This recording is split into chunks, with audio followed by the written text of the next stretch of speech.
ఏమంటే దాన్ని బీరప్ప కథ అంటారు. అది ఎక్కువ కురుమలకే చెందినటువంటిది. ఆ కథ ఎట్లుంటుందంటే, ఇప్పుడు కృష్ణుడు కనుక కంసుని కొరకు ఎట్లయితే ఆయన అవతారించి కంసుని గర్వం మనస్తాడో, మేనమామని నరభూపతి గర్వం మనసడానికి ఈ వీరభద్రుడు బీరప్ప అవతారం ఎత్తి గొర్రెల మందలు కాసి మాంకాలమ్మ చేతిలో పెంపయి, మాంకాలమ్మ ఏరే పిల్లని పెళ్లి చేస్తాడో ఒప్పుకోక మేనమామ బిడ్డని పెళ్లి చేసుకొని బలవంతంగా పోయి ఆ మేనమామ గర్వం మనిషి ఆ పిల్లని తీసుకొచ్చుకొని లగ్నం చేసుకున్నాడు. దాని గురించి నీతంటే బీరప్ప అంటే వీరభద్రుడు. వీరభద్రుడు అంటే శివునికి సంబంధించింది.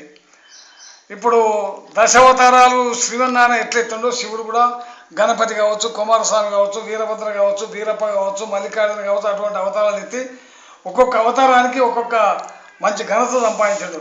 ఒక దుర్మార్గులను నశింపజేసి ధర్మాన్ని స్థాపించి ధర్మాన్ని నిలబెట్టి ఆదర్శంగా నిలిచినటువంటి కథ. కథలో మల్లన్న పాత్ర ఒకరు, మాంకాలమ్మ బీరప్ప పాత్ర ఒకరు, ఇక్కడ నరభూపతి పాత్ర ఒకరు, కామరతి పాత్ర ఒకరు, ఇట్లా ఒక్కొక్కరు ఒక్కొక్క పాత్ర కట్టి ఒక 5గురితోని మొత్తం పాత్రలన్నీ నిలదీయచ్చు.